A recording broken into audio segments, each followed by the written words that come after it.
pessoal, beleza? Hoje vamos fazer aqui mais um motovlog. Hoje para fazer um vídeo que um inscrito me pediu, eu só não vou me lembrar agora do nome do inscrito, porque eu tô dirigindo, eu não posso olhar, né? Mas ele tem me acompanhado mais recentemente e ele me questionou a respeito da manutenção do turbo em si, né? Dos carros com turbo, né?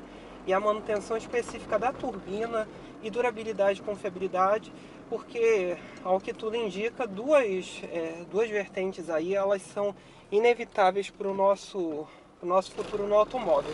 Um é o turbo, né, que já é super atual, né, e outro é o híbrido, né, aquele carro que mistura um motor elétrico com um motor a combustão. Bom, antes de mais nada, se você ainda não é inscrito aqui no canal, por favor se inscreva. E toda semana a gente sempre tenta trazer um vídeo novo aqui no canal.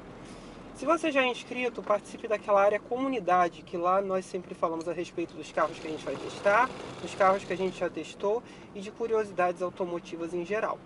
Hoje vocês já estão vendo que a gente está de Monza, né? Então voltando aqui para a era do turbo, essa era atual, ela começa ali por volta do final do ano 2000, né? Ali por 2008, 2009, né? A década de 2000. Quando, por conta das leis de emissões, os motores começaram a ter que diminuir de tamanho, mas tinham que manter uma eficiência parecida com os motores de outrora, grandes, né? Tanto que você, por exemplo, você pega nas Mercedes, nas BMWs, eram tudo motores de 6, 8 cilindros, né? A BMW principalmente, que tinha o clássico salsichão alemão, né? Que é aquele motor longitudinal de 6 cilindros grande, né? A Mercedes com sonoros V6. Isso tudo foi acabando no final da década de 2000. No início da década de 2010, que é a atual década que a gente vive, a maior parte desses motores começaram a ser extintos. E não apenas nas grandes marcas de luxo, né, de refino. A própria Volkswagen foi uma das primeiras a entrar nessa moda da era do downsizing, né? Para diminuir o número de emissões, com, por exemplo, o motor 2.0 TFSI, que é o motor famoso, que trabalhou em Jetta, trabalha em vários carros até hoje, né? É o EA111, se não me engano, o código dele. Então, assim, começou a se popularizar. Na Europa, já era uma tendência que estava há muito mais tempo que aqui no Brasil. Se você voltar às décadas de 80, 90, é muito comum você encontrar versões de topo de certos carros com turbo, ao invés de eles terem motores com cilindradas grandes, né? Inclusive com uma característica muito negativa dos turbos antigos, né? Que é a questão do turbo lag, né? Que é aquela falta de força durante uma certa faixa e do nada o turbo explodia, né? Entrava com toda a força, com todo o gosto. A durabilidade do turbo, ela sempre foi muito reclamada, né? Muita gente não confiava no turbo. Só que uma coisa que muita gente não se toca, por exemplo, nos dias de hoje, é que hoje você não encontra um veículo que seja a diesel, e aqui no Brasil veículos a diesel são, praticamente todos eles são carros que são feitos para o trabalho, veículos a diesel. Chamou. Alguma coisa aconteceu aqui. Ixi, se estabacou. É foda. Você passa às vezes numa coisa de óleo. Já era. Deus o ajude. Mas voltando aqui, gente. Até perdi o fio da meada aqui no vídeo.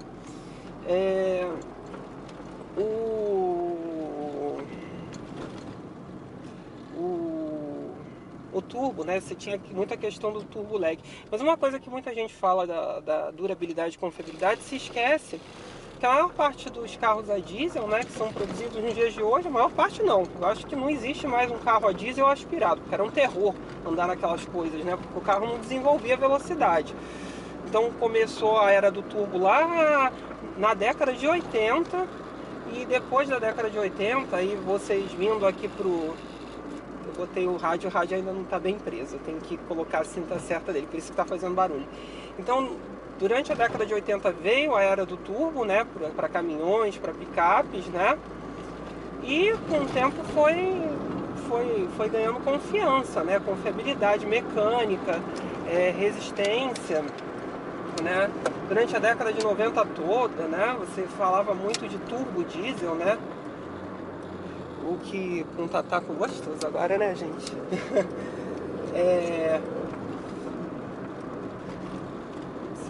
Espere que eu vou entrar, aí depois o senhor entra. Então começou a se tornar comum o uso do turbo, né? E nos automóveis também. Aí, como eu estava falando, né? Com essa era do downsize, tudo começou a ter, porque de fato, eu vejo uma melhora significativa no consumo no carro, sim. Eu penso que um carro com certa potência, algum tempo atrás, beberia muito mais combustível do que ele está bebendo nos dias de hoje, por conta do turbo, né? Da forma como o turbo é disposto.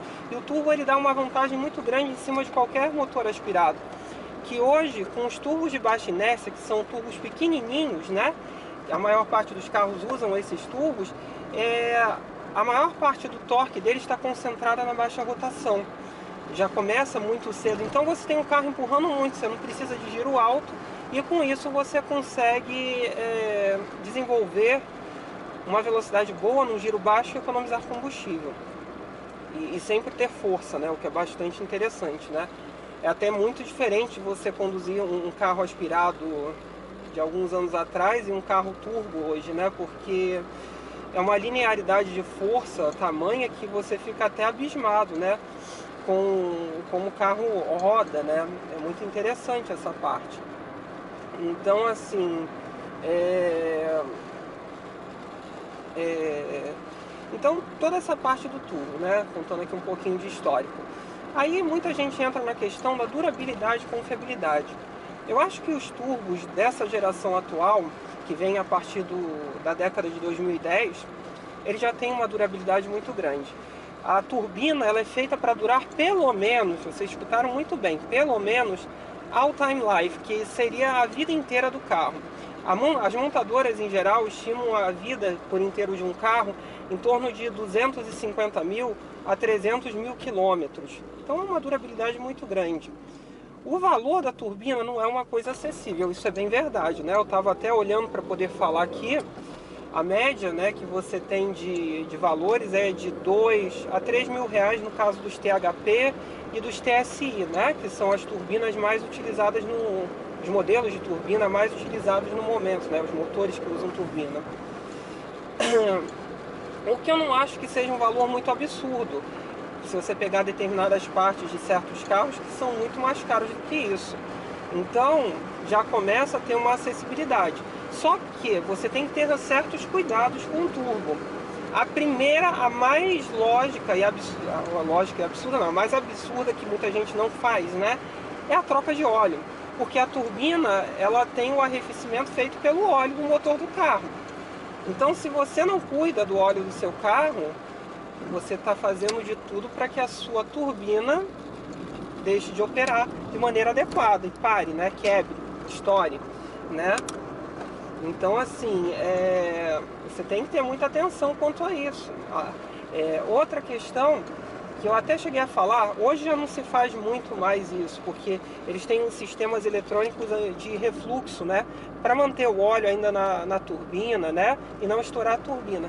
Mas sempre que você para um carro, por preciosismo mesmo, com turbo, você aguarda um certo de 1 a 2 minutos com o carro em ponto morto, na rotação do ponto morto, para que ele equalize a rotação do motor, a rotação da turbina e não estoure a turbina, entendeu? Você faz isso só para você conseguir manter a turbina com mais tempo, né? Dar uma confiabilidade maior a ela, né? Uma tranquilidade para ela funcionar maior. Em termos de manutenção, ela é até mais simples, pela forma com a qual ela é montada. Eu estava falando aqui em termos de valores, para vocês terem uma noção. Por exemplo, sistema de injeção direta, que é outra coisa que está se transformando em comum, né? Graças a Deus, que é uma coisa que eu acho muito boa. O sistema de injeção direta, cada bico desses, você vai pagar aí a média dos seus 500, 600 reais, cada bico, né? E a maior parte dos carros usam 4 bicos, né?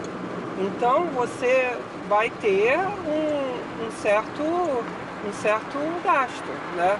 Toda tecnologia nova, quando ela chega, ela gera um gasto um pouco maior, né? É inevitável. Isso daí vale para toda a tecnologia. Aqui mesmo a gente tem um caso, eu estou andando dentro de um Monza com sistema de injeção EFI, né, que é a TBI Rochester, né, que é um sistema de injeção monoponto digital. Foi a primeira injeção eletrônica digital do Brasil. Então o que acontece com ela? Na época era tecnologia, né? Era uma coisa moderna, uma coisa à frente do tempo, né? Muito à frente, né? Só existiam carros carburados na época, os injetados eram alguns importados, e os injetados brasileiros multiponto eram todos analógicos. Imagina chegar Monza e Cadete com injeção eletrônica digital e ainda no álcool, como muitos foram, né? A primeira injeção eletrônica a combustível vegetal no mundo, né? Então, na época era uma coisa complicada para você manter assim, né? Para você conseguir fazer uma manutenção. E hoje é a coisa mais simples do mundo. Inclusive, esse tipo de injeção, como a do Monza, ela é muito anacrônica, né? Mas ela é mais simples do que... Ela acaba até se dificultando para você achar peças hoje nos dias atuais, né? Então é uma coisa engraçada. Então a mesma coisa já está ocorrendo com o turbo. E se o turbo fosse ruim, fosse uma coisa de super manutenção absurda, ele já teria sumido. E não teria se tornado um padrão exatamente nos carros que mais exigem de manutenção e mais rodam, né? Os veículos, melhor dizendo. Que são os veículos a diesel, de por exemplo, caminhões, ônibus, picapes, né? Então eu acho que é uma coisa que não tem mais volta, né? Mas eu acho que é uma coisa que não tem mais volta por um lado positivo, né? Porque realmente é uma coisa que vale a pena para você economizar e dar um desempenho totalmente diferenciado ao carro. É uma experiência de condução muito específica, né? Que eu acho uma coisa engraçada no Monza. Esse carro ele é 2.0, né? Ele gera tanto vácuo, no hidrovácuo pro freio, o motor, que eu tiro o pé, ele começa a parar aqui. Que normalmente o Peugeot aqui vai direto, descendo isso daqui. O Monza não, o Monza ele gera muito vácuo, né? Olha a quantidade de queimada, que absurdo, né, gente? É foda, né? Época de seca, os jegues queimando coisas, aí não conseguem controlar, destroem uma mata inteira que era linda, né? Então que vocês conhecem, né? Vocês já acompanham o meu canal, já vem que eu dirijo muito aqui, né? Feroz de queimado, nossa senhora. Mas assim, então eu acho que o turbo ele tem muito a tendência a ter um valor de manutenção mais baixo com o tempo, né? Uma coisa natural. E acredito também que mais gente vai começar a saber mexer com esses carros, a lidar com eles com tranquilidade, né? Sem tanta dificuldade assim como tem acontecido quando chega uma mecânica nova. Porque está se popularizando, todas as marcas. Olha, até marca que nunca foi de trazer tecnologia, que é o caso da Chevrolet, nesses últimos anos. A Chevrolet foi de trazer tecnologia na década de 80 e 90. Década de 2000, 2010 foi uma tragédia. Ela trouxe, né, o motor aí do Cruze, que está na Tracker, ele está dando muito certo, e em breve vamos ter aí o Onix Sedan também com esse tipo de mecânica, né? E o Onix também com 1.0 turbo. A Volkswagen então nem se fala, praticamente a linha inteira dela é tudo turbo. A PSA, que é a Peugeot Citroën, também, tudo ligado ao turbo, né? A Ford que está abandonada, né? Então a gente nem comenta, né? O único carro de verdade dela é o Fusion também é turbo, né? O EcoBoost, né? De 240 cavalos, né? Que é um motor bem forte, né? Então assim, é uma coisa que não vai voltar mais para trás, que teoricamente o valor de manutenção vai ir abaixando conforme o tempo, né? E também o acesso às peças eu acredito ser muito maior, porque existe um certo padrão de preferência por modelos de turbos, né? De turbinas, melhor dizendo. Então isso facilita muito a vida, né? E um carro turbo, agora entrando em outro contexto, ele tem todo o bloco dele reforçado, tá? Ao contrário do que muita gente acha que é só você botar a turbina e acabou, não. O bloco dele, para aguentar a pressão do turbo, ele é muito mais reforçado, o aço que usam até, né? O próprio Upturbo, eu me lembro que eles deixaram isso bem claro, que muita gente achava que fosse só um motor 1.0 MPI turbinado, mas não era não. É um motor todo trabalhado para ele aguentar a pressão da turbina, né? Para ele não dar nenhum tipo de problema conforme o uso. Tá bom? Espero que vocês tenham gostado de mais esse vídeo. Vocês estão vendo mais um pouquinho de Monza na estrada, que é uma coisa quase impossível de eu fazer ultimamente. Curtam, compartilhem, se inscrevam no canal. Se vocês têm alguma dúvida, postem aí embaixo, com o tempo eu vou respondendo.